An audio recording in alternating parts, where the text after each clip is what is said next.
Hi everybody. My name is Sungkyu Kim.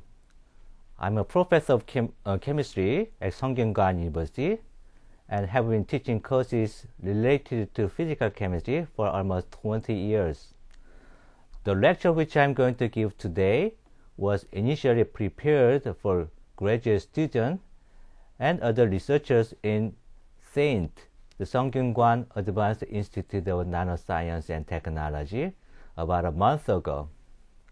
And I decided to repeat and record this lecture since this lecture covers basic materials which would be very useful for so many students of tomorrow as well as of today. When I asked to give this introductory seminar for Raman Spectroscopy, I was a little hesitated since I'm not an expert in Raman spectroscopy. While Raman scattering involves many complicated phenomena, which cannot be easily understandable in just a couple of hours.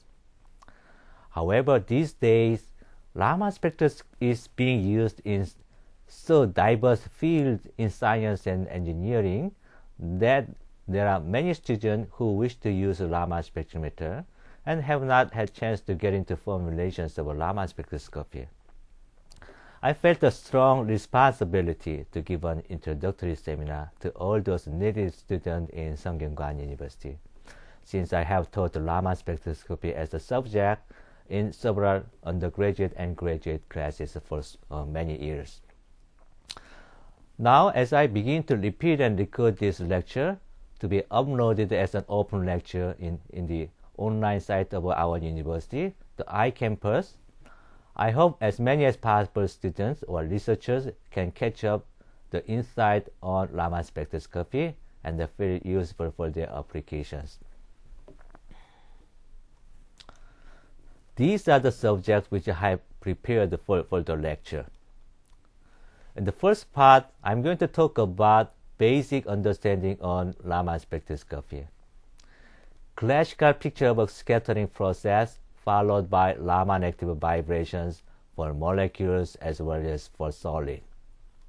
As a matter of fact, I will spend most of the time in this first part, since I guess although some of you may have some experiences with Raman spectra directly through experiment or indirectly through paper readings, most of you may not have studied the fundamentals of Raman scattering in detail. Understanding fundamentals of Raman scattering will help you to interpret the spectrum of your own or from a paper beyond the level in which you follow the assignment made by others. All that kind of knowledge will help you to understand the physical phenomena involved in the Raman spectrum. Formulating for Raman spectroscopy is not easy at all, since scattering is a complicated process. Understanding the complicated scattering process requires quantum mechanics, electromagnetic theory, molecular structure and symmetry rules, band theory of solid, as well as classical physics. I believe these subjects are not easy for those who have not majored in physics. So, my objective here is to present to you an intuitive picture on Raman scattering without relying too much on difficult formulations. And in the second part, I will talk about enhanced Raman scattering, which makes Raman spectroscopy useful in modern applications, since Raman signals without these kinds of enhancement mechanisms are too small to be useful. The third part would be the Raman spectroscopy of carbon family materials such as carbon nanotubes and graphenes. Then fourth part would be the instrumental aspect such as micro Raman and confocal Raman. Okay, the whole lecture is designed for a 2-hour introductory course for mostly graduate students from various fields. Okay, in this slide, I show a figure on scattering from a material which has two level energies separated by hard nodes of knot. Okay? When strong oscillating radiation whose frequency is nu sub Ex is incident on this material, some of its photons are scattered off the material. The frequency of the scattered photons are mostly identical to the frequency of incident radiation, and we call the scattered radiation, whose frequency is the same as the frequency of the incident radiation, the Rayleigh scattering. However, a very tiny fraction of the scattered photons has the frequency which is upshifted or downshifted by nu sub naught. The scattering whose frequency is downshifted is called the Stokes-Raman, and the scattering whose frequency is upshifted is called anti-Stokes-Raman. Okay, let us see how the scattering is induced. First, suppose there is a dipole pointing towards z-axis. The dipole moment vector mu is equated with the product of the magnitude of the magnitude of the separated charge q and the separation distance vector d. Okay. Let us find out how this dipole produces an electric field of the space, which is expressed with spherical coordinate r theta phi. At a point which is distanced by r from the center of the dipole, the positive charge of the dipole will produce an electric field pointing out radially, while the negative charge of the dipole will produce the electric field pointing in radially. Okay, so the vector sum of these two electric field components is the electric field of the dipole at this point. You can work with a simple mathematical treatment to show that this electric field vector must be perpendicular to the radial direction and point to the z-axis. Next, suppose the dipole oscillates. The electric field vector must oscillate in accord to the dipole oscillation. Okay. Next, there is a very fundamental relation between electric field and the magnetic field called the Maxwell relation. The formulations of a Maxwell relation are found in any magnetism textbooks, so I have not put them down in this presentation. The Maxwell relation tells us that the time derivative of electric field generates the magnetic field and vice versa. As a result of the Maxwell relation, this oscillating electric field generated oscillating magnetic field perpendicular to the electric field vector, which in turn affect the oscillating electric field in the next time and space domains. As a result, both the electric field and magnetic field form waves propagating radially with the frequency of the dipole oscillation. Assuming that the dipole oscillates with the angular frequency omega, a simple mathematical treatment gives the following expression for the oscillating electric field E and the magnetic field H. Here, this J is a unit vector which is perpendicular to the radial direction and points towards the axis. And this I is also a unit vector which is also perpendicular to the radial direction and the J vector. This mathematical expression shows that both electric field and the magnetic field oscillate with the same angular frequency omega and propagate radially with the speed of c. The amplitude of both electric field and magnetic field decreases with r, the distance from the dipole center. Let us think about where this oscillating dipole comes from. If one imagines a molecule, it may or may not have a permanent dipole, depending on whether the molecule is polar or non-polar. However, even if the molecule is polar molecule and has a permanent dipole, the dipole oscillation is negligible since the molecule is in the ground vibration state for most of its time. The electric field from a permanent dipole is not our concern since it doesn't oscillate. Okay? What we are concerned is the oscillating dipole induced by the external radiation or excitation. Then the propagation of the oscillating electromagnetic field produced by the induced dipole is termed scattering.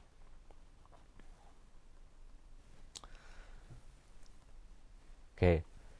The irradiance or the energy flux of the scattering is given by the time average of the electric field vector times magnetic field vector as shown here.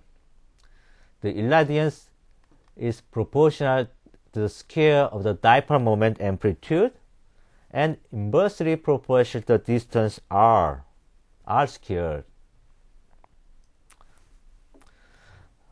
It is also proportional to the fourth power of omega or inversely proportional to the fourth power of the wavelength lambda, and therefore the blue sky scatters more than red light, and this is the reason why the sky is blue. Okay. Next, the irradiance has the dependence in sine square theta here, which means that no scattered radiation is observed along the z-axis, along the z direction, where the theta is 0, while the scattered radiation is maximum at the xy plane, where the theta is 90 degrees. Okay. To give you an insight on radiation in this dipole oscillation, I drew a molecule where 3 nuclei are arranged linearly and surrounded by electron cloud, which I have indicated with this yellow ellipsoid. Suppose an excitation light hit this molecule, then electrons oscillate in accord with the oscillation of the electric field in the excitation light. Electrons are able to move fast enough to follow the oscillation of the excitation light. However, nuclei cannot move fast enough to follow the fast oscillation of the excitation light. As a result, oscillating dipole is induced mostly by the fast movement of electrons, with the nuclei fixed at their equilibrium positions. Under this situation, oscillation frequency of the induced dipole and that of a scattered light must be same as the oscillation frequency of the excitation light. Now, I write here an equation which relates the electric field of the excitation light and the induced dipole moment. The proportionality constant alpha is called polarizability. The electric field, which is represented with E sub Ex here, is a vector.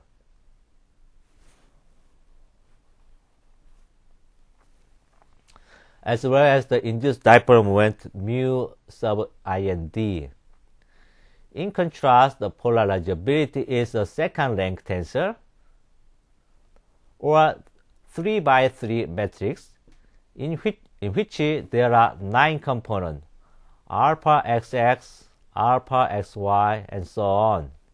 Okay, we may interpret the polarizability component in such a way that alpha xx represents the ability of the molecule to produce x component of mu when the electric field is in the x direction, and alpha xy represent ability of molecule to produce x component of mu when the electric field is in the y direction, and so on. Okay.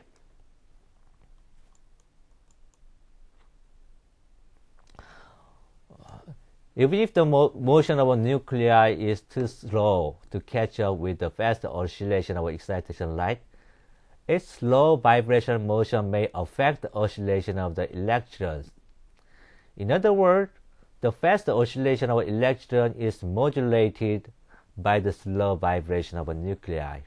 Okay. Hence, the oscillation of the induced dipole and the resultant scattering radiation are modulated as shown here. This modulated oscillation of scattering radiation is decomposed into an oscillation with the same frequency as the excitation, and an oscillation with a downshifted frequency, and oscillation with upshifted frequency. This shifted frequency must be the frequency of nuclei motion or the vibration of the molecule. Okay, you may confirm the previous picture in a formulation of classical treatment of Raman scattering. Suppose there is a vibrating molecule. Any polarizability component is subject to change along the vibration coordinate q, which I indicated in this Taylor type expansion, where alpha sub E is a polarizability component at the equilibrium geometry or state of no vibration. Round alpha over round q is the degree of polarizability change upon the vibration coordinate evaluated at the equilibrium geometry. Round alpha over round q. Okay, if q oscillates with the vibration frequency nu sub naught, q can be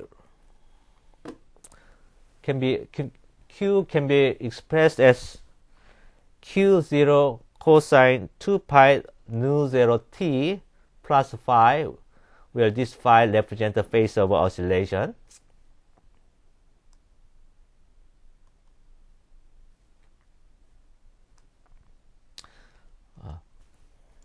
Okay. Then the oscillation of excitation light is expressed as follows, with this frequency nu sub ex, which must be much larger than nu sub naught. Okay. The induced dipole is the product of these two. And after a simple mathematical treatment, one can show that the induced dipole can be expressed with three oscillating cosine terms as shown here. The first one is the oscillation with the same frequency as that of excitation. This generates the Rayleigh scattering. And the second one is the oscillation with the frequency shifted up by the vibration frequency of the molecule. And the scattering generated from this term is called anti-Stokes Raman scattering. The third one is the oscillation with the frequency shifted down by the vibration frequency of the molecule. The scattering generated from this term is called the Stokes Raman. Okay. The polarizability component itself is greater than the polarizability change upon vibration motion by many orders of magnitude. Therefore, the Rayleigh scattering cross-section is much greater than that of Raman scattering cross-section. Raman scattering. Okay. This figure is a simple quantum picture of scattering process. Okay. A molecule has discrete vibrational energy levels, in which the energy difference between two neighboring levels is rather large when the energy is low, but gets smaller and smaller as energy increases. In addition, while there are small numbers of degenerated states at low energy, the numbers of degenerated states at high energy are very high. So, the low energy vibrational state show quantum nature with discrete energy levels. But as the energy gets higher and higher, the quantum nature is lost and the energy states are like continuum. In the scattering process, the frequency of excitation is usually so high that it tries to move the initially zero vibrational state to such a high energy vibrational state where there is no clear state with a definite lifetime, since the upper states are not quantized. There are only so many uncharacteristic vibrational states called virtual state, which cannot host the energy promotion driven by the excitation light.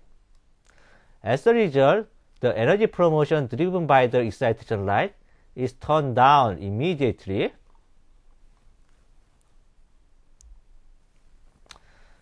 and original ground vibrational state is recovered, while the promoted energy is released as a scattered photon. This is the real light scattering. In contrast, turning down promotional energy may put the final state in the higher vibrational state rather than the original ground vibrational state. Then the frequency of scattered photon would be smaller than the frequency of excitation light by the frequency of the vibration. This is Stokes-Raman scattering. In rare cases, the molecule may be in a higher vibrational state initially, then promotion by the excitation followed by turning down may settle the final state of the molecule into the ground vibrational state. Then the frequency of scattered photon will be higher than the frequency of excitation light by the frequency of the vibration. This is anti-Stokes-Raman scattering. Therefore, if the frequency of a Raman spectrometer is scanned, there would appear a huge scattering signal at the excitation frequency, as the ray light scattering has a dominant cross-section. A small signal would appear at downshifted frequency as the Stokes-Raman, and negligibly small signal may be found at upshifted frequency as the anti-Stokes-Raman. Okay. Linear triatomic molecule has three modes of vibration. This symmetric stretching vibration is one of the three, and is the case when the two bonds stretch in phase. While this antisymmetric stretching vibration is the case when two bonds stretch out of phase. The third one is bending, in which the bond angle between the two bonds changes. Okay. Although there are three different modes of vibration, only this symmetric stretching mode modulates the excitation electric field and produces Raman signal, while the other two do not. Okay. The reason can be explained by the plot of polarizability component alpha versus vibration coordinate q. I would like to remind you that in order to be Raman active, this parameter round alpha over round q evaluated at the equilibrium geometry must be non-zero. Okay. Now for a symmetric stretching mode, as the polarizability component is closely related to molecular shape, the polarizability component is small when the two bonds are compressed, but is large when the bonds are stretched. Therefore, the polarizability changes upon q unidirectionally. And then round alpha over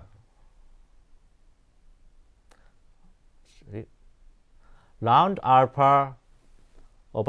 q evaluated at the equilibrium geometry is non-zero. Therefore, this symmetric stretching vibration is Raman active. The situation is different for the antisymmetric stretching vibration. The polarizability component X minus Q must be same as the polarizability component X plus Q, since at both one bond is stretched while the other is compressed. Round alpha over round Q evaluated that the equilibrium geometry is then 0. Therefore, this antisymmetric stretching mode is Raman inactive. The same situation goes for this bending vibration. The polarizability component X minus Q must be same as the polarizability component plus Q, since at both molecular shape is same.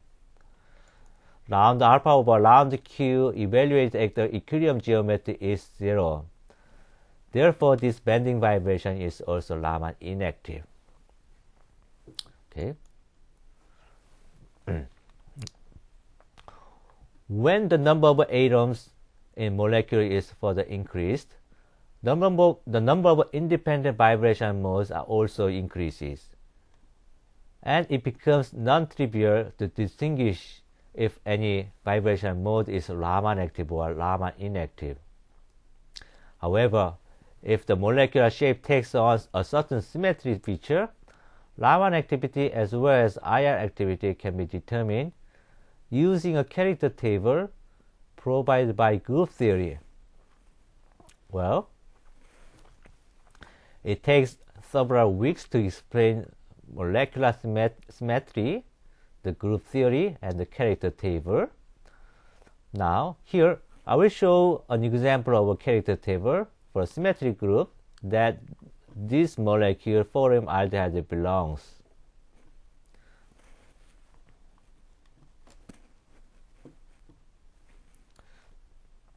This molecule has symmetry element E, the identity C2, the rotation about this axis, and two mirror planes sigma v and sigma v prime. Okay.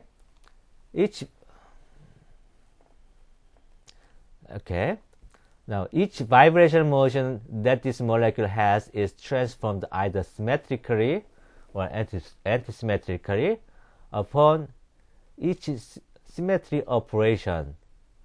If it is transferred symmetrically, +1 is given for the character, and if it is transformed antisymmetrically, -1 is given for the character.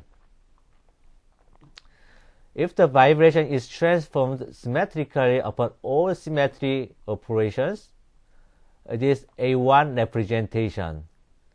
And if the vibration is transformed symmetrically upon E and C2, but antisymmetrically upon sigma v and sigma v prime, it is A2 representation, and so on. Okay. And the character table also shows that how X, Y, and Z, or quadratic terms like x square, y square, and z square, xy and xz and yz are transformed. Okay. Then a rule of thumb for a selection rule of vibrational transition is that if a vibration mode takes on the same symmetry feature as x or y or z axis, the vibration is IR active. In contrast, if a vibration mode takes on the same symmetry features quadratic terms like such as the x square or y square or z square, xy, yz, and z axis, the vibration is Raman active. Okay. Now let us apply that rule of thumb to this molecule called formaldehyde, which has 6 modes of vibrations. This CH2 symmetric stretching vibration has A1 symmetry and is IR active since G takes on A1 symmetry, It is also Raman active since x squared, y squared, and z squared take on A1 symmetry too. Okay. This CO stretching vibration and the CH2 deformation are also IR active and Raman active because they are represented with A1 symmetry. This CH2 asymmetric stretching or CH2 rocking are represented with a B2 symmetry, and the character table tells us that they are both IR active and Raman active, since there's a X and XZ in the B1 representation. Same rule applies for this CH2 wagging vibration. Okay, they are both Raman active and IR active. Therefore, all 6 modes of vibrations of formaldehyde are IR active and Raman active. Okay, in the next page, in central symmetric molecule, all Raman active modes are IR inactive, and all IR active modes are Raman inactive. What does this mean?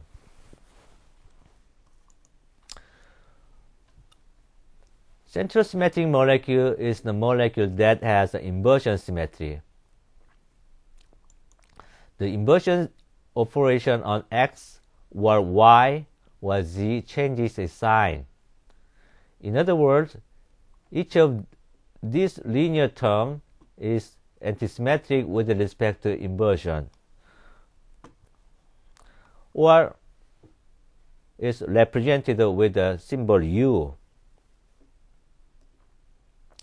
In contrast, each of these quadratic terms, x squared, y squared, and z squared, or xy and yz or zx, does not change its sign upon the inversion. Therefore, any quadratic term is symmetric with respect to inversion, or is represented by the symbol G. Okay.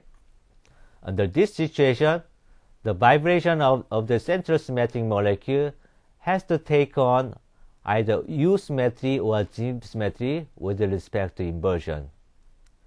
If the vibration is symmetric with respect to inversion, the vibration takes on G symmetry and is Raman active, but is IR inactive.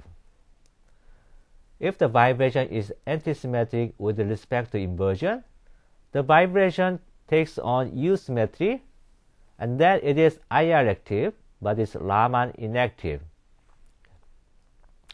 A good example is shown in the IR spectrum and Raman spectrum of benzene molecule here. Benzene is a central symmetric molecule which has 20 modes of vibration. Those 20 modes of vibrations are shown here with the individual symmetry symbols. Okay.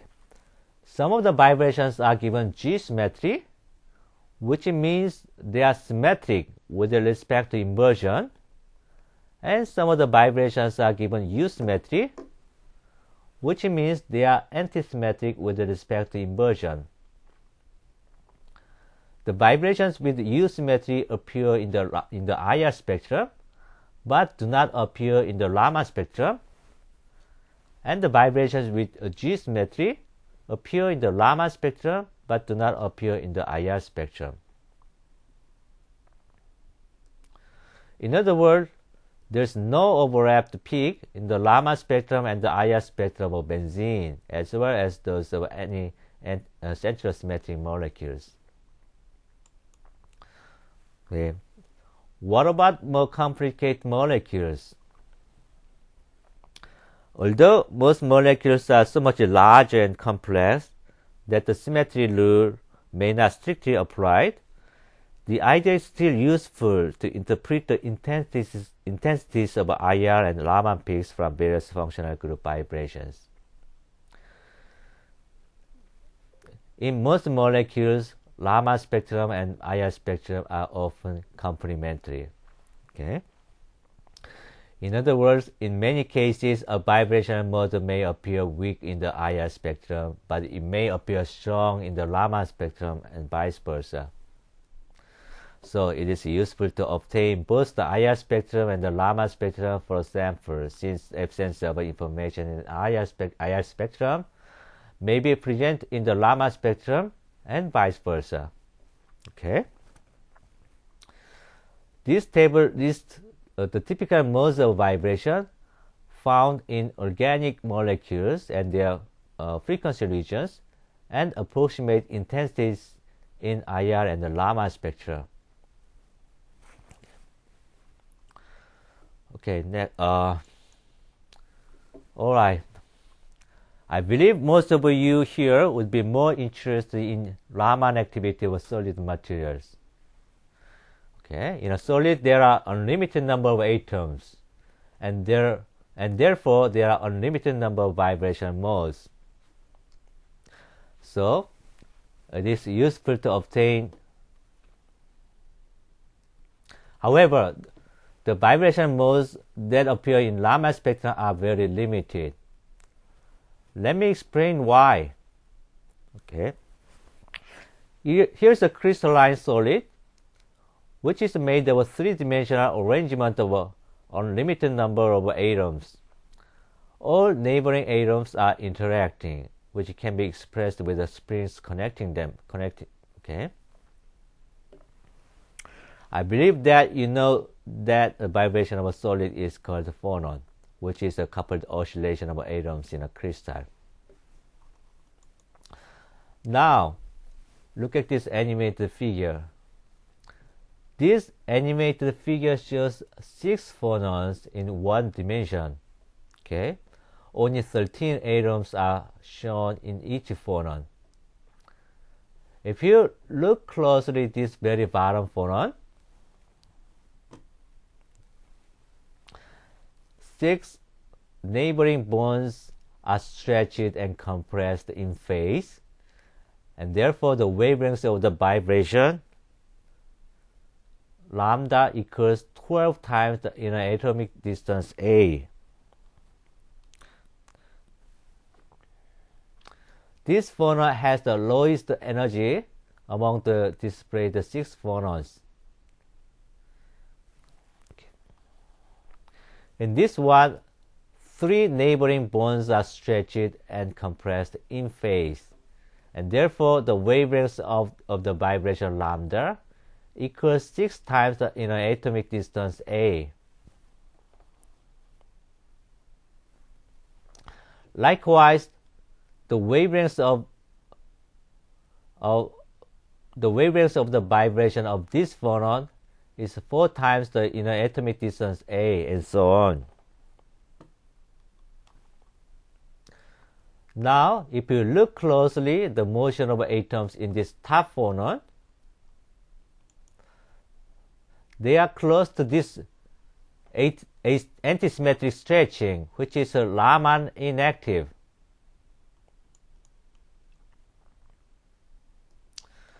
Okay.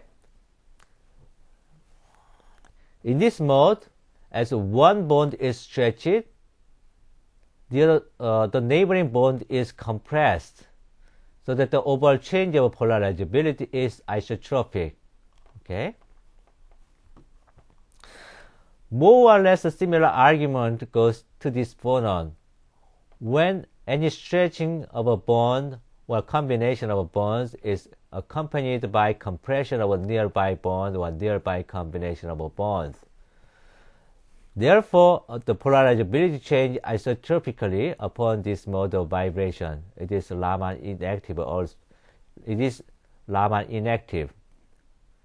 In fact, similar argument goes to all of these kinds of vibrations, since any stretching of a bond or combination of bonds is always accompanied by compression of a nearby bond or nearby combination of bonds. Therefore, according to the symmetry argument, none of these phonons are Raman active. In fact, this picture is only one extreme case. in which all neighboring atoms are equally strongly coupled. The other extreme case is the molecular vibration in a unit cell, which is not coupled to a neighboring unit cell. I illustrate the other extreme case with an anisotropic crystal calcite, which is a popular optical material. The chemical formula of calcite is CaCO3, in which 8 calcium atom ions occupy the corners of a trigonal unit cell, and 1 calcium ion occupies the center of the unit cell. The CO3 ions are positioned in upper and the lower parts of the unit cell, arranged staggered face to face. Therefore, there is an inversion center. Okay. If atoms between the neighboring unit cells are not interacting, the Raman activity of calcite is determined by the Raman activity of atoms in this unit cell, especially this pair of CO3 ions, because Ca ions are not interacting strongly with others. First, in free single CO3 ion, there are 6 modes of vibration. Among them, this total symmetric stretching vibration, or number 1 mode, is Raman active. Now, if 2 CO series are paired, the 2 totally symmetric stretching vibration of the single CO3 must be combined in phase or out of phase in order to preserve the inversion symmetry. The in-phase combination has the G-symmetry representation, symmetric with respect to inversion, and is Raman active. However, the out-of-phase combination has the U-symmetry representation with respect to inversion and is Raman inactive.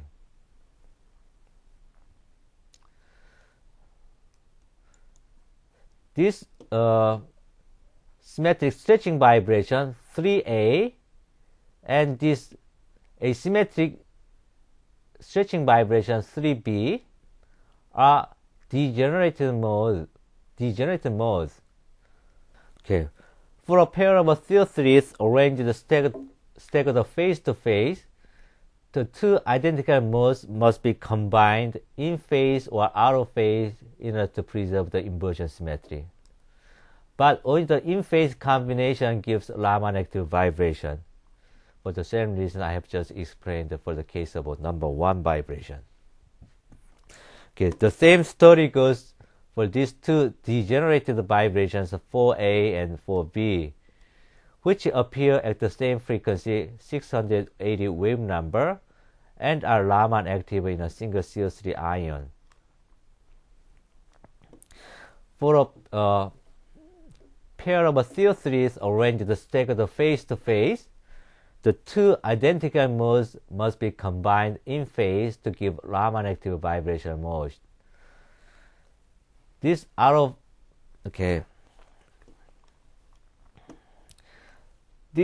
out-of-plane motion of oxygen atoms is not classified as vibration in a single molecule, but is a rotation. However, when this motion occurs inside the crystal lattice, the combination of this motion is a kind of vibration. So, in order for the combination to be Raman active, they must be combined in phase like this figure. Okay, the same story goes for this rotational motion. This in-plane motion of all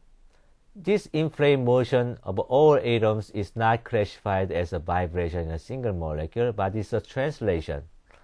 However, when this motion occurs inside the crystal lattice, the combination of this motion is kind of vibration. In order for the combination to be Raman active, they must be combined in phase like this figure. The same story goes for this translational motion. Okay, so there are 9 Raman active vibrations, or single totally symmetric stretching vibration A1G, which is this one.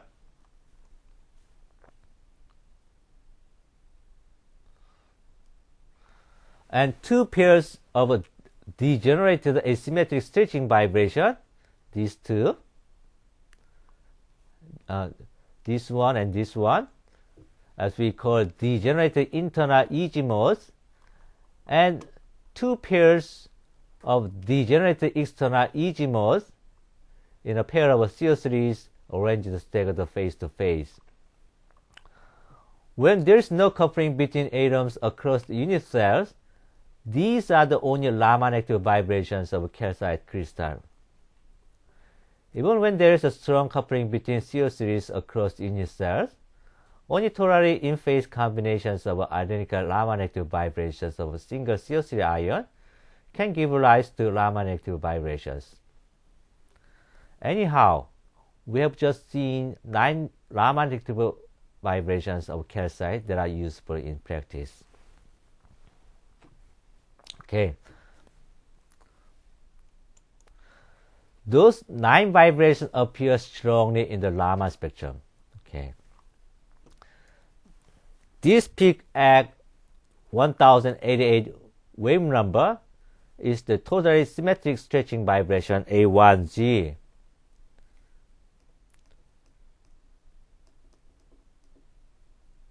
Okay. This one. Okay. And this peak at 714 wave number, this one, is the degenerated internal EG mode.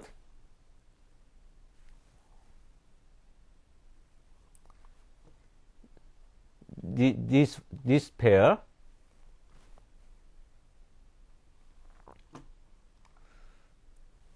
and this peak at 283 wave number and 156 wave number are the degenerated external EG modes. These two, okay. But this mode, one of the degenerated internal EG mode must be out of range of this spectrum. How do we know which is which? Well, the peak position must be similar to the peak position of the single CO3 ion, but that's not enough because the vibration frequencies of single CO3 may not match with the vibration frequencies of the calcite crystal. More obvious evidence is obtained by comparing theoretically calculated scattering tensor of each vibration over each vibrational mode, and the series of polarized Raman spectra. Okay. It takes a while to explain the scattering tensor, and I'm not going to explain it in detail here, but I would only mention that it is similar to the polarizability tensor with the symmetry feature of the vibration taken into consideration. Okay, let us look into this series of 4 polarized Raman spectra. Okay. Now, this inserted caption implies that this first spectra is obtained when the excitation light polarized along x-axis is directed along the z-axis or optical axis of the unit cell, and the detection is made along y direction with x polarization, as I have shown in this figure. In this case, XX component of the scattering tensor determines the intensities of Raman peaks. And you see that XX component of a 1G mode is non-zero, and XX component of one of EG mode scattering tensor is non-zero. Therefore, all corresponding peaks appear with appreciable intensities in the Raman spectrum, in this first Raman spectrum. The second spectrum is obtained when the excitation light polarized along x-axis is directed along y-axis, and the detection is made along the x-axis with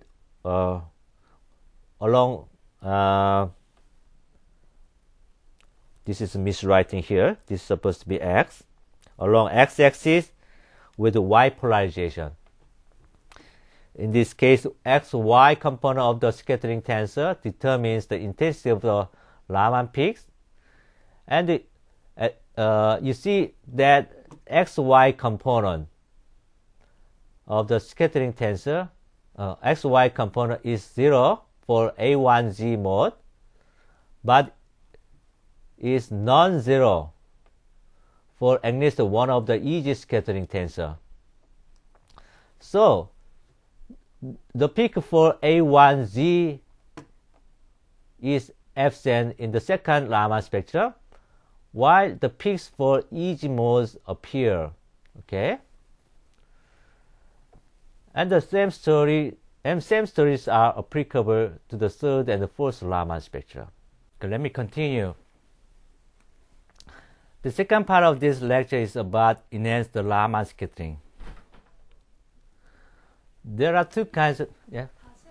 Okay.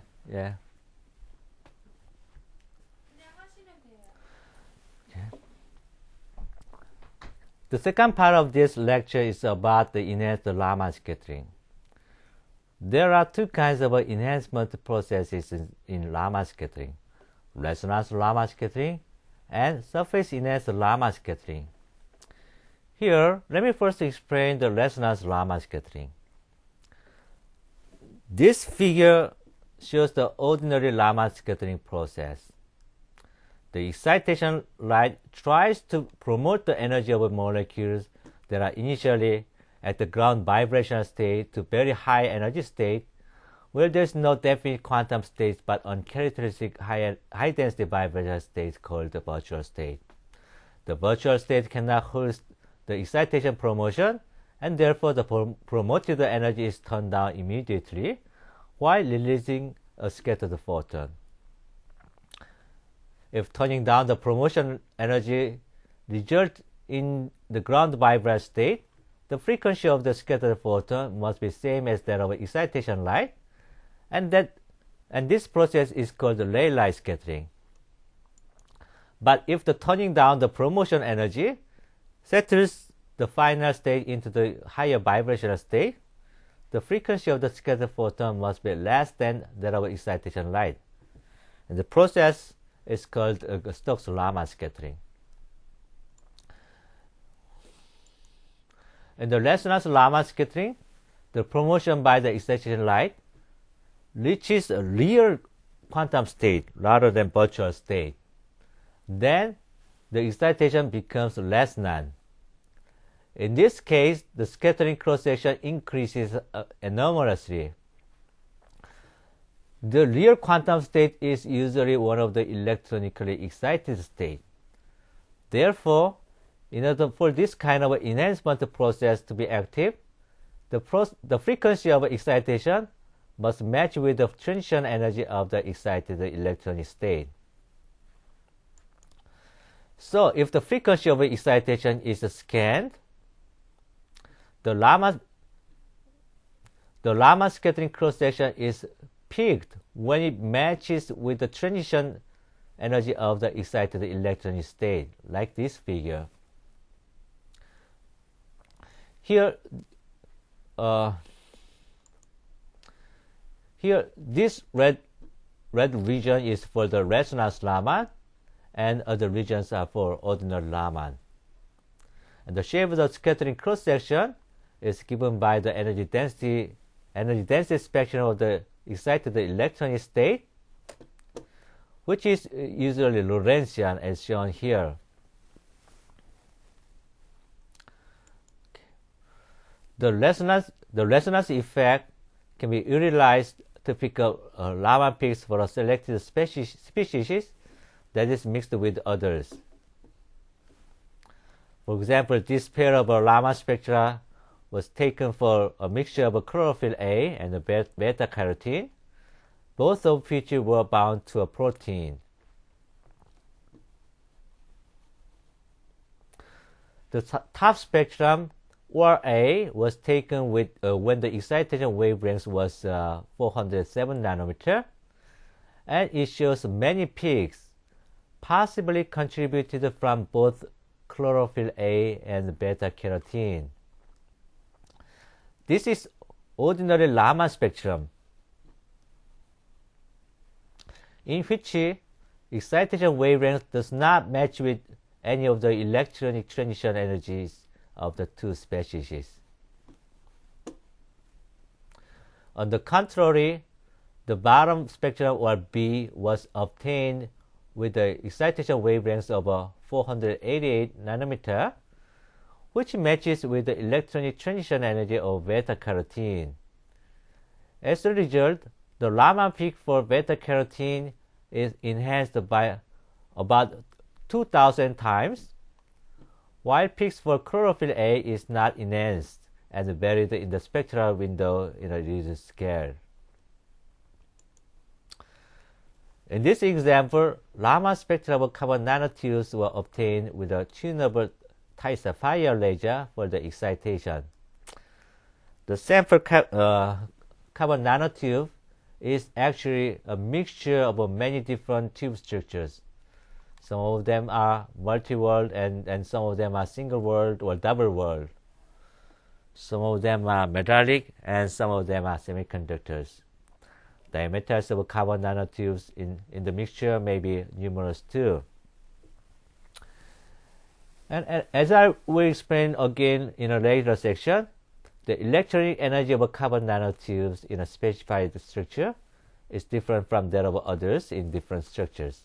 Therefore, if the excited laser wavelength is changed, Raman peaks from only those carbon nanotubes whose electronic transition energy matches with the laser wavelengths are picked up. So,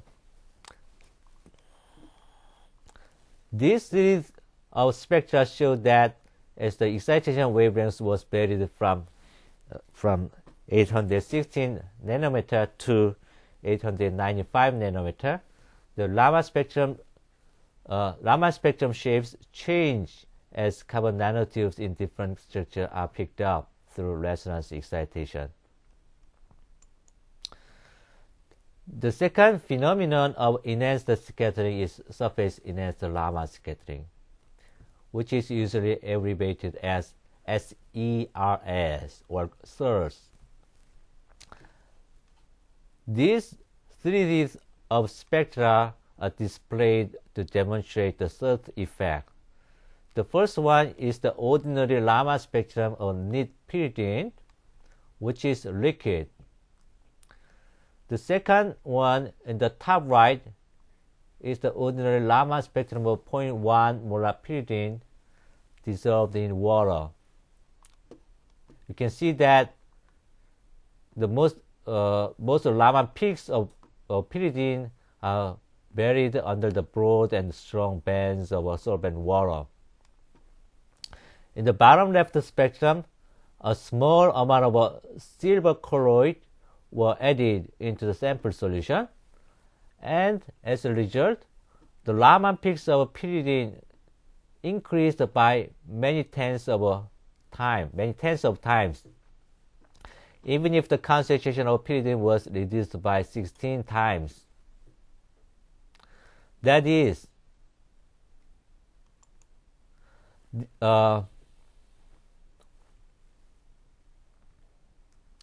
That is, this particular peak is enhanced by almost 200 times.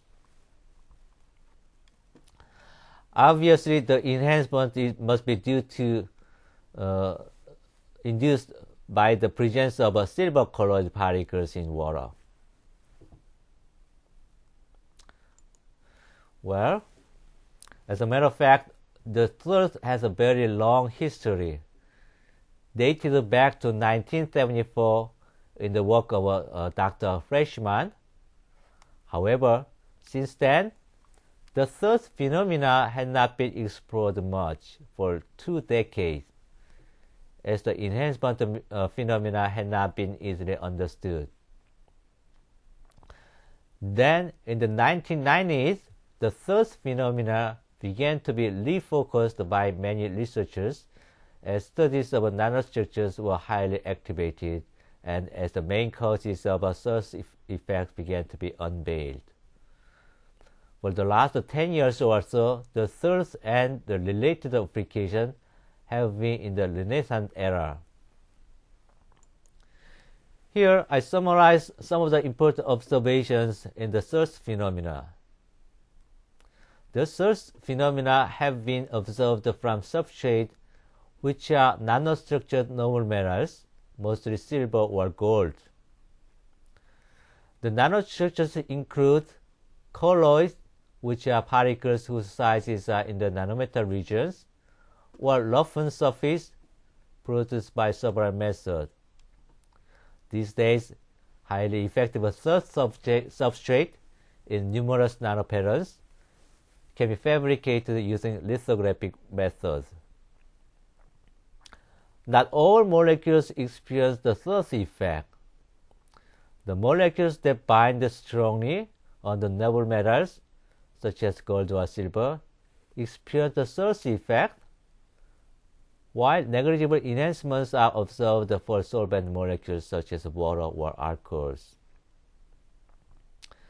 The enhancement factors are as much as millions or even higher for certain cases. However, this enhanced factor is only the average for all solid molecules on a given cell substrate. If the enhancement is investigated on a molecule-by-molecular basis, certain molecules are positioned in the nanostructures to experience the maximum enhancement, while other molecules are not positioned appropriately. So, some researchers claim that the maximum enhancement that a single molecule can experience is about as much as 10 to the 14 times. Okay, the thirst phenomena are now known to be induced by the following 2 mechanisms. The first is the electromagnetic effect, and the second is the chemical effect. The electromagnetic effect is due to the enhancement of a local electric field in a noble metal nanostructure induced by surface plasma resonance.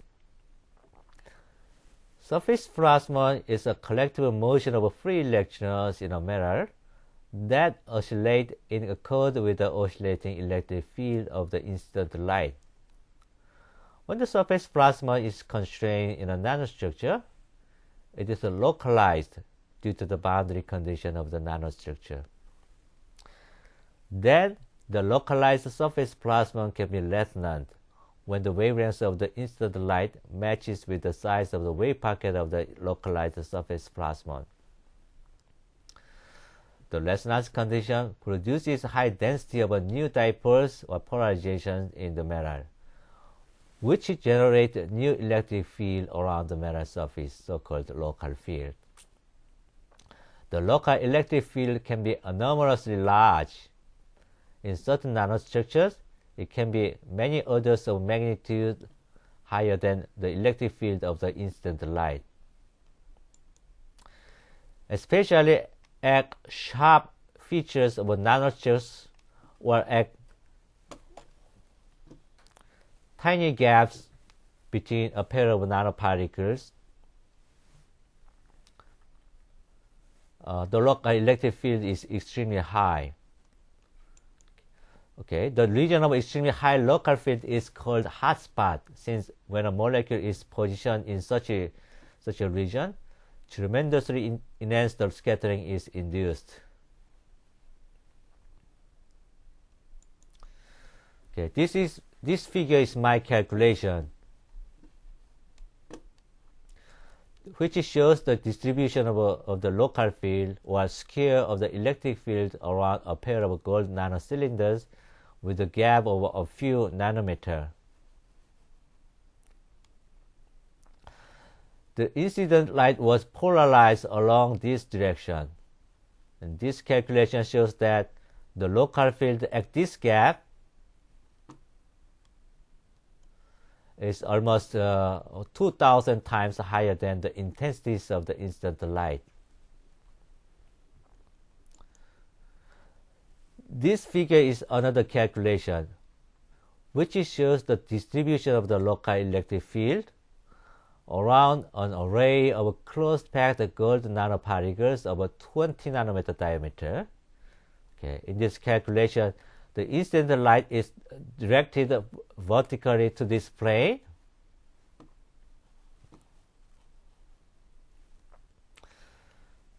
and the polarization was given this way. It shows that the local field at certain gaps between two particles is almost 1,000 times greater than the intensity of the incident light. Okay. The second mechanism responsible for the third phenomena is chemical effect, which is still to be studied for full understandings. So far, researchers consider the metal adsorbate charge transfer resonance is the major cause. Metal adsorbate charge transfer resonance can be explained as follows. Okay. This figure shows the energy band of metal and the energy level of adsorbate molecule.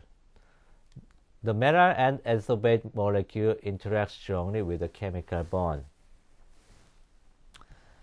This is called HOMO, highly occupied molecular orbital. All energy levels below the HOMO are filled up with electrons. And this is called LUMO, the lowest unoccupied molecular orbital. All energy levels above LUMO are vacant. When a radiation is incident on this system, it promotes an electron in the conduction band of the metal, the LUMO level of the adsorbate, which makes the metal positive charged and adsorbate negatively charged. Okay, then it is a kind of a short-lived charge transfer complex whose polarization is greatly enhanced. The charge transfer state doesn't live long, as the hole in the metal conduction band is filled up by the electron from the HOMO level of the adsorbate, and the hole in the HOMO level of adsorbate is subsequently filled by the electron from the LUMO level. So this process is like the turning down the promoted energy, and it releases a scattered photon. Okay, in this process, the promotion followed by turning down proceeds by a real state. Therefore, it is a kind of a resonance process in which the intermediate charge transfer state has a very large polarizability. Okay, in order for the chemical effect to be observable, the adsorbate must bind to the metal strongly with a chemical bond. Therefore, a certain class of molecules like thiol group molecules or amine group molecules, which bind strongly to the gold or silver, show great source signals, while solvent molecules like water or alcohol show negligible source signals. Okay. To summarize the source mechanism, there are two effects electromagnetic effect and chemical effect. How much each effect contributes to the overall enhancement is still in dispute. But researchers seem to think that both effects are important and operable in a concerted manner. Okay, next, let me go to the third part. Raman spectroscopy of carbon family. Okay, carbon family materials are made of carbon only. Graphene is a two-dimensional arrangement of carbons in a honeycomb-like hexagonal structure. Graphite is made by stacking graphenes to form a three-dimensional structure. Carbon nanotube is made by rolling a graphene to form a quasi-one-dimensional structure. Finally, fluorine has a quasi-zero-dimensional structure. Okay, let me talk about the Raman spectrum of graphene first, since graphene seems to be the basic building block of other carbon family materials. This is the typical Raman spectrum of graphene in the region between about 1200 wave number and 3000 wave number. A notable peak, which is common to all carbon family materials, appears around 1580 wave number. This peak is called G band, in which G comes from the word graphite. The G band is assigned to vibrational motion of two neighboring carbon atoms in opposite direction, as shown in this figure. In molecular symmetry term, it is E to G mode and is Raman active. Okay. Another notable peak is found around 1300 wave number to 1400 wave number, whose exact position changes with the frequency of the excitation light. This peak is called D band, in which D comes from the word defect. This peak is assigned to in-plane ring breathing motion of carbon atoms, as shown here. It is A1G mode in molecular symmetry term and is Raman inactive as long as the vibration is not confined in a boundary. This mode of vibration is forbidden in a perfect graphene. Therefore, the appearance of this peak in the Raman spectrum indicates that the sample graphene has defect structures, such as formation of vacancies or formation of extra bonds that break the planar structure, or formation of confined planar structures in a small domain. The frequency of D band that appears in Raman spectra changes with the frequency of the excitation laser. This means two things. First, the Raman spectrum of graphene as well as other carbon family materials is a resonance process. Otherwise, the Raman spectrum must have been independent of the excitation laser frequency. Okay. Second, the different frequency of the excitation laser activates a different phonon vibration of D band. Okay. This makes sense since there are a variety of defects, and therefore there are a variety of phonon vibrations that are associated with a variety of defects. Okay, let me explain briefly the resonance scattering of graphene.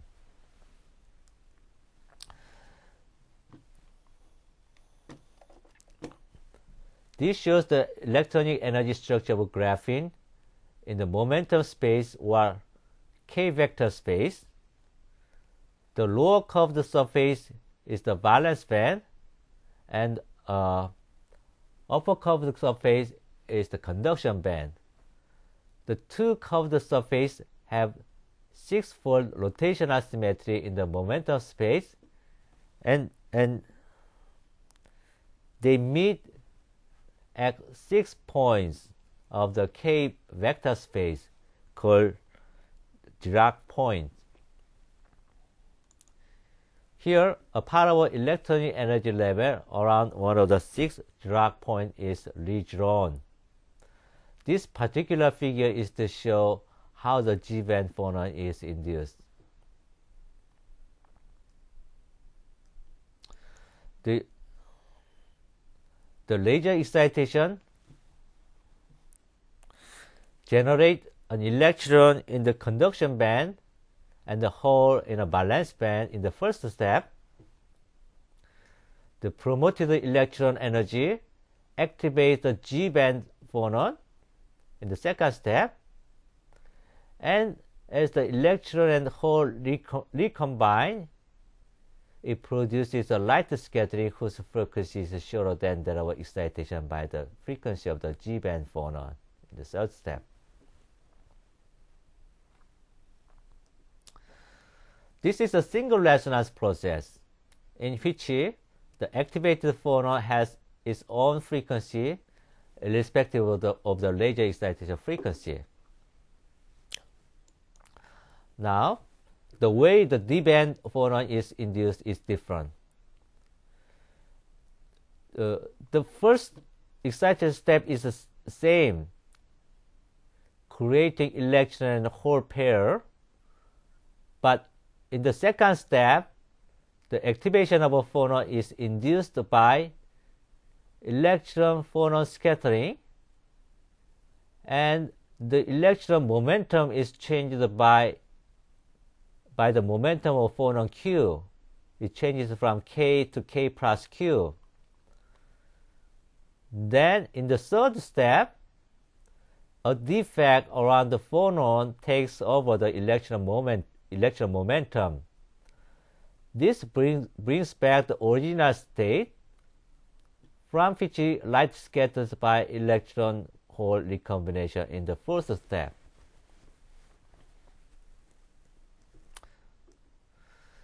This is a double resonance process in which not only the electron-hole generation, but also electron-phonon scattering must be in the resonance condition. Here, only one phonon is activated, as the momentum transfer is aided by the defect. If the energy of excitation laser is scanned, increased, the higher energy phonon must be activated in order to satisfy the double resonance condition, which was demonstrated in this experimental result, showing that the D-band frequency increases linearly with the frequency of the excitation laser.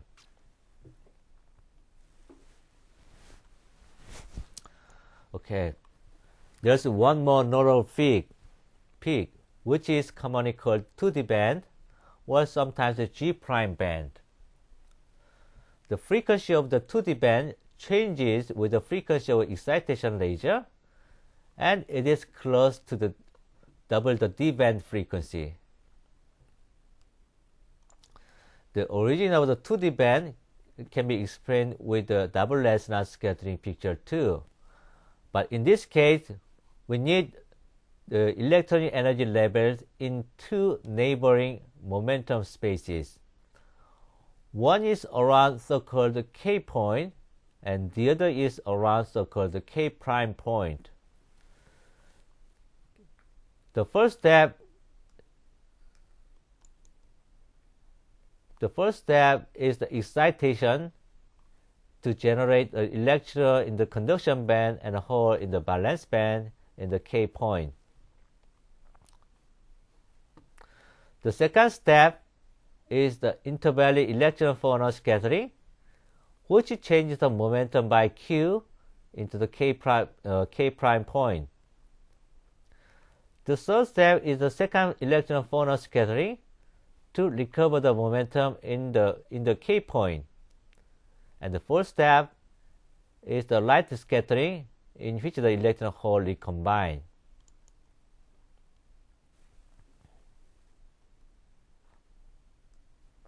In this process, two phonons are activated.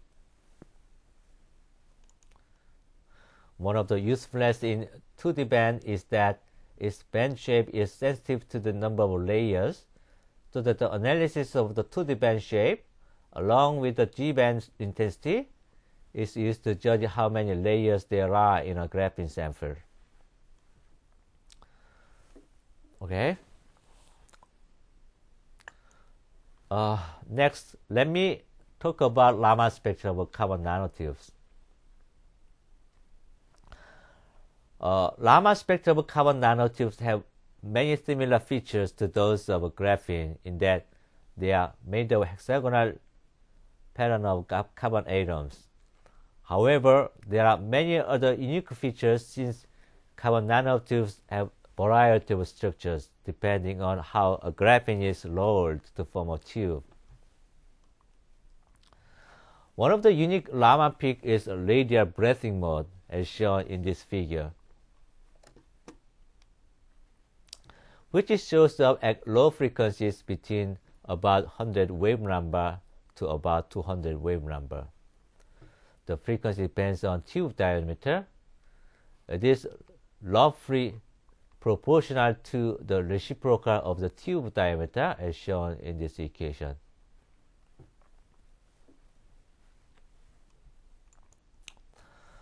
The G band of carbon nanotube shows double peaks.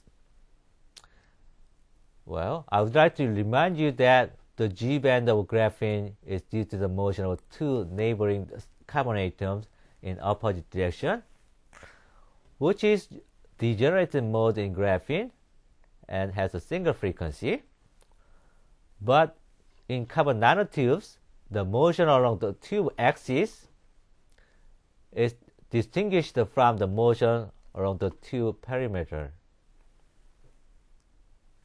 The motion along the tube axis is called the G+ band, and its frequency is independent of the tube diameter, while the motion along the tube perimeter is called the G- band, and its frequency increases with the tube diameter as is indicated in this equation.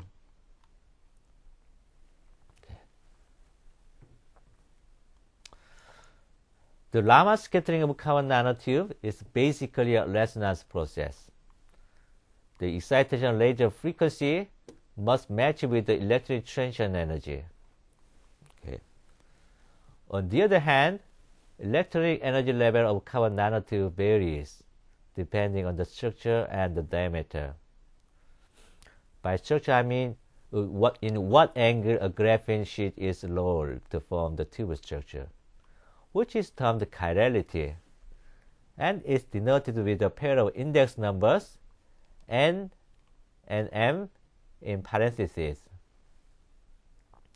Depending on this pair of index numbers, some of them are metallic and some of them are semiconducting. The thing is that all carbon nanotubes with different index numbers or different structure or different diameters have different electronic energy levels. Therefore, a fixed frequency in the excitation laser would activate the resonance Raman scattering for carbon nanotubes in a limited range of structures, I would say. As a result, if the frequency of the excitation laser is varied, Raman peaks from different carbon nanotubes are observed. But a good thing is that researchers have made a lot of theoretical works on the electronic energy levels of carbon nanotubes that the resonance frequency for a given chirality and diameter is known. Okay.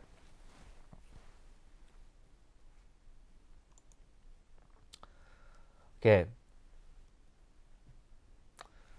Let me go to the final part of this lecture, instrumental aspect.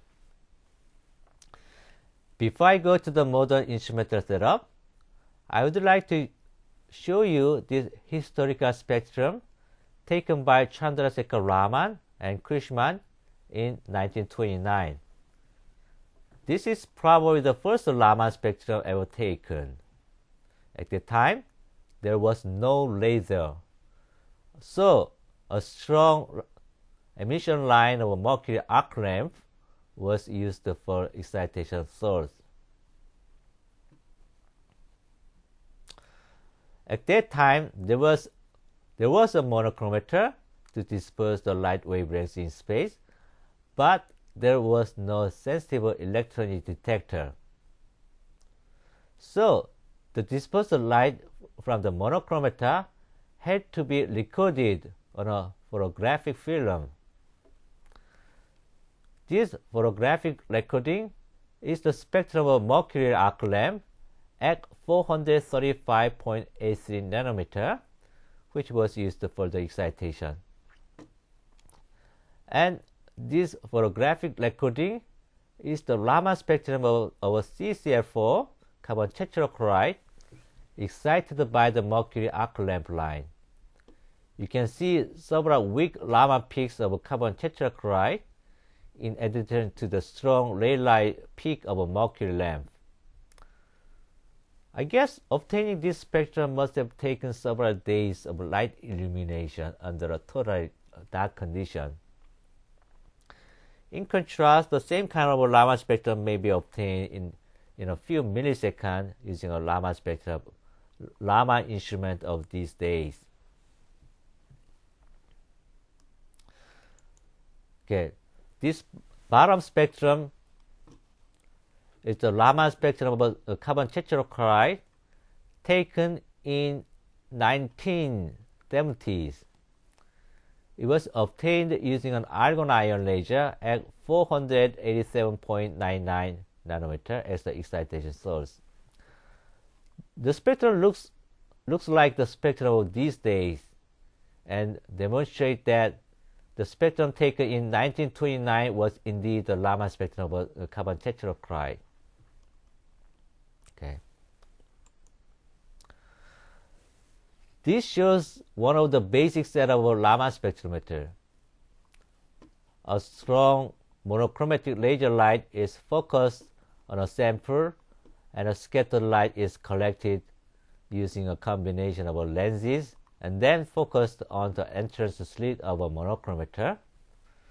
Inside the monochromator, the scattered light is dispersed by a grating, and then dispersed light is focused by this concave mirror to an exit slit, followed by being detected by a photomultiplier tube.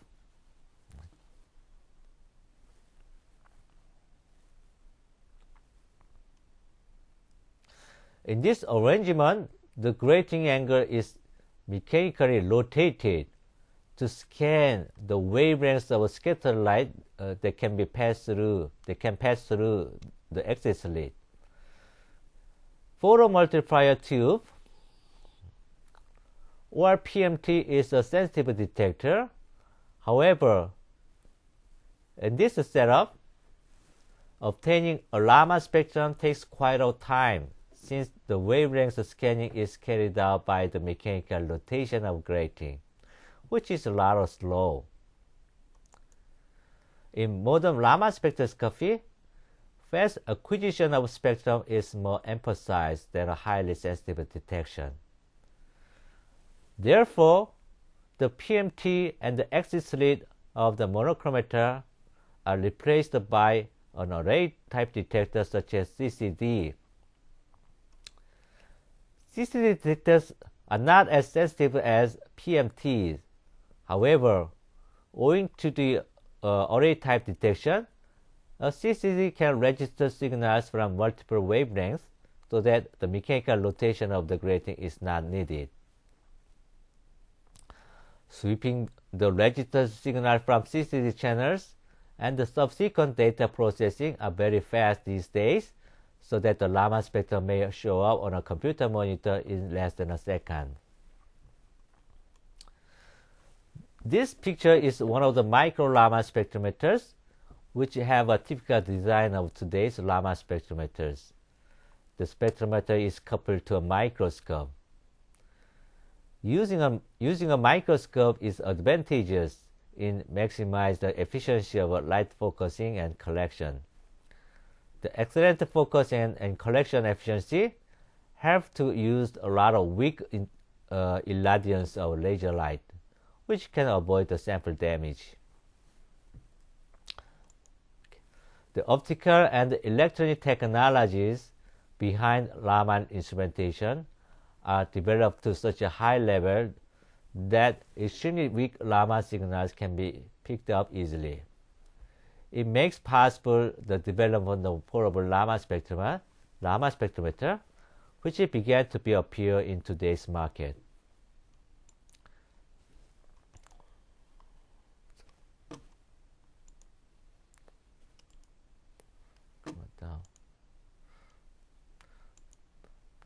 Okay. Here, let us look into several important components of a micro Raman spectrometer. This is a model in beer, manufactured and distributed by Reseachers Corporation in England. This particular one is set up on the 6th floor of the first research complex building of our university. This instrument is mainly composed of 3 devices: a spectrometer main body, and a microscope, and a laser, which is hidden behind this spectrometer. Inside the spectrometer main body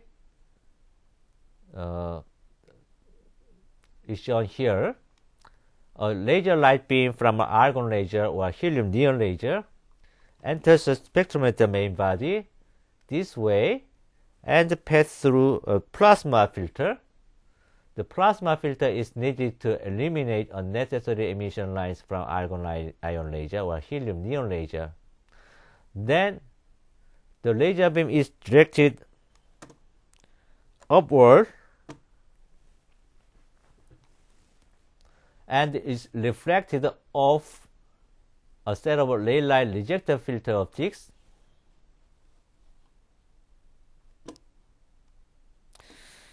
I'm sorry, I cannot manipulate this mouse.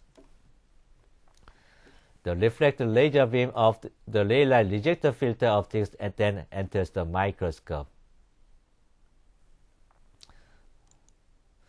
The laser beam is focused by one of the microscope objective lens to the sample. Then the scattering from the sample is collected by the same microscope objective lens, which brings back to the spectrometer main body. When the scattered light comes back to the ray light rejector filter, the ray light scattering is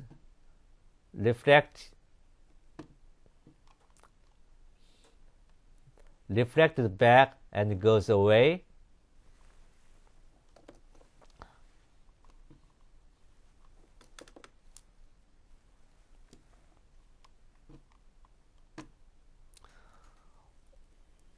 While the Raman scattering is transmitted to enter the monochromator here. So the role of the ray light rejection filter is very important. It is to prevent the strong radiation of the ray light scattering from entering the monochromator. Okay. The most important feature for the ray light rejection is how closely the transmitted edge of the Raman scattering approaches the laser line. And until about 5 years ago, a pair of Nazi filters was the only solution to approach the laser line as close as 100 wave number. However,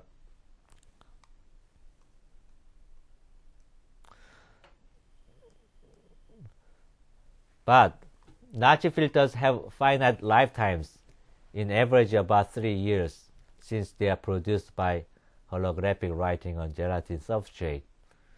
And they are very expensive.